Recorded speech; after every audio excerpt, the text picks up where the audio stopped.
Capítulo segundo de la corte de Carlos IV. Es de dominio público. El hecho es anterior a los sucesos que me propongo narrar aquí, pero no importa. El sí de las niñas se estrenó en enero de 1806. Mi ama trabajaba en los caños del Peral porque el Príncipe, incendiado algunos años antes, no estaba aún reedificado. La comedia de Moratín, leída varias veces por éste en las reuniones del Príncipe de la Paz y de Tineo, se anunciaba como un acontecimiento literario que había de rematar gloriosamente su reputación. Los enemigos en letras, que eran muchos, y los envidiosos, que eran más, hacían correr rumores alarmantes diciendo que la tal obra era un comedión más soporífero que la mojigata, más vulgar que el Barón y más antiespañol que el café. Aún faltaban muchos días para el estreno y ya corrían de mano en mano sátiras y diatribas que no llegaron a imprimirse. Hasta se tocaron registros de pasmoso efecto entonces, cuales eran excitar la suspicacia de la censura eclesiástica para que no se permitiera la representación. Pero de todo triunfó el mérito de nuestro primer dramático y el sí de las niñas fue representado el 24 de enero. Yo formé parte, no sin alborozo, porque mis pocos años me autorizaban a ello, de la tremenda conjuración fraguada en el vestuario de los caños del Peral y en otros oscuros conciliábulos donde míseramente vivían entre cendales aracneos algunos de los más afamados dramaturgos del siglo precedente.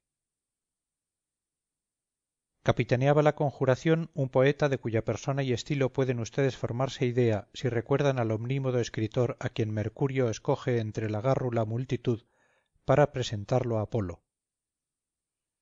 No recuerdo su nombre, aunque sí su figura, que era la de un despreciable y mezquino ser constituido moral y físicamente como por limosna de la maternal naturaleza. Consumido su espíritu por la envidia y su cuerpo por la miseria, ganaba en fealdad y repulsión de año en año, y como su numen ramplón, probado en todos los géneros, desde el heroico al didascálico, no daba ya sino frutos a que hacían ascos los mismos sectarios de la escuela, estaba al fin consagrado a componer groseras diatribas y torpes críticas contra los enemigos de aquellos a cuya sombra vivía sin más trabajo que el de la adulación. Este hijo de Apolo nos condujo en imponente procesión a la cazuela de la cruz, donde debíamos manifestar con estudiadas señales de desagrado los errores de la escuela clásica. Mucho trabajo nos costó entrar en el Coliseo, pues aquella tarde la concurrencia era extraordinaria. Pero al fin, gracias a que habíamos acudido temprano, ocupamos los mejores asientos de la región paradisíaca, donde se concertaban todos los discordes ruidos de la pasión literaria y todos los malos olores de un público que no brillaba por su cultura. Ustedes creerán que el aspecto interior de los teatros de aquel tiempo se parece algo al de nuestros modernos coliseos. ¡Qué error tan grande! En el elevado recinto, donde el poeta había fijado los reales de su tumultuoso batallón, existía un compartimento que separaba los dos sexos, y de seguro el sabio legislador que tal cosa ordenó en los pasados siglos se frotaría con satisfacción las manos y daríase un golpe en la augusta frente, creyendo adelantar gran paso en la senda de la armonía entre hombres y mujeres. Por el contrario, la separación avivaba en hembras y varones el natural anhelo de entablar conversación, y lo que la proximidad hubiera permitido en voz baja, la pérfida distancia lo autorizaba en destempladas voces. Así es que entre uno y otro hemisferio se cruzaban palabras cariñosas o burlonas o soeces, observaciones que hacían desternillar de risa a todo el ilustre concurso, preguntas que se contestaban con juramentos y agudezas cuya malicia consistía en ser dichas a gritos. Frecuentemente de las palabras se pasaba a las obras, y algunas andanadas de castañas, avellanas o cáscaras de naranjas cruzaban de polo a polo arrojadas por diestra mano, ejercicio que si interrumpía la función, en cambio regocijaba mucho a entrambas partes. Sin embargo, bueno es advertir que este mismo público a quien afeaban tan groseras exterioridades solía dar muestras de gran instinto artístico, llorando con Rita Luna en el drama de Kotzebue, Misantropía y Arrepentimiento, o participando del sublime horror expresado por Isidoro en la tragedia Orestes. verdad es también que ningún público del mundo ha excedido a aquel en donaire, para burlarse de los autores malos y de los poetas que no eran de su agrado. Igualmente dispuesto a la risa que al sentimiento, obedecía como un débil niño a las sugestiones de la escena. Si alguien no pudo jamás tenerle propicio, culpa suya fue. Mirando el teatro desde arriba, parecía el más triste recinto que puede suponerse. Las macilentas luces de aceite que encendía un mozo saltando de banco en banco apenas le iluminaban a medias, y tan débilmente que ni con anteojos se descubrían bien las descoloridas figuras del ahumado techo, donde hacía cabriolas un señor Apolo con lira y borceguíes encarnados. Era de ver la operación de encender la lámpara central, que una vez consumada tan delicada maniobra subía lentamente por máquina, entre las exclamaciones de la gente de arriba, que no dejaba pasar tan buena ocasión de manifestarse de un modo ruidoso. Abajo también había compartimento, y consistía en una fuerte viga llamada degolladero, que separaba las lunetas del patio propiamente dicho. Los palcos o aposentos eran unos cuchitriles estrechos y oscuros donde se acomodaban como podían las personas de pro, y como era costumbre que las damas colgasen en los antepechos sus chales y abrigos, el conjunto de las galerías tenía un aspecto tal que parecía decoración hecha ex profeso para representar las calles de postas o de mesón de paños. El reglamento de teatros, publicado en 1803, tendía a corregir muchos de estos abusos.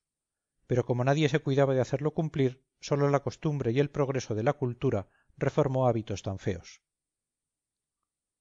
Recuerdo que hasta mucho después de la época a que me refiero, las gentes conservaban el sombrero puesto, aunque el reglamento decía terminantemente en uno de sus artículos: en los aposentos de todos los pisos y sin excepción de alguno, no se permitirá sombrero puesto, gorro ni red al pelo, pero sí capa o capote para su comodidad. Mientras aguardábamos a que se alzase el telón, el poeta me hacía minucioso relato del infinito número de obras que había compuesto entre dramáticas, cómicas, elegíacas, epigramáticas, venatorias, bucólicas y del género sentimental y mixto. Me contó el argumento de 3 o 4 tragedias que no esperaban más que la protección de un mecenas para pasar de las musas al teatro, y como si mis culpas no estuvieran aún bastante purgadas con oír los argumentos, me espetó algunos sonetos que si no eran exactamente iguales a aquel famosísimo reverberante numen que de listro al marañón sublimas con tu zurda, le eran tan semejantes como una calabaza a otra. Cuando la representación iba a empezar, el poeta dirigió su mirada de gerifalte a los abismos del patio para ver si habían puntualmente acudido otros no menos importantes caudillos de la manifestación fraguada contra el sí de las niñas. Todos estaban en sus puestos con puntual celo por la causa nacional. No faltaba ninguno. Allí estaba el vidriero de la calle de la Sartén, uno de los más ilustres capitanes de la mosquetería. Allí el vendedor de libros de la costanilla de Los Ángeles, hombre perito en las letras humanas. Allí Cuarta y Media, cuyo fuerte pulmón hizo acallar él solo a todos los admiradores de la mojigata.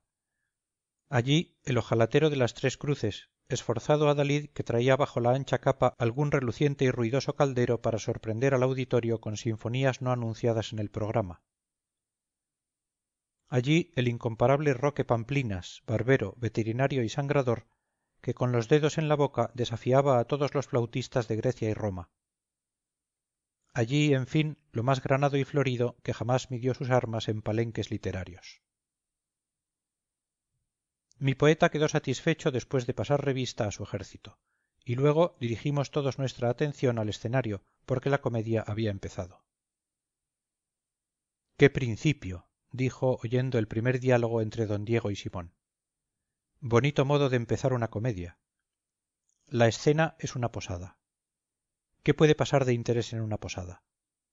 En todas mis comedias, que son muchas, aunque ninguna se ha representado, se abre la acción con un jardín corintiano, fuentes monumentales a derecha e izquierda, templo de Juno en el fondo, o con gran plaza, donde están formados 3 regimientos.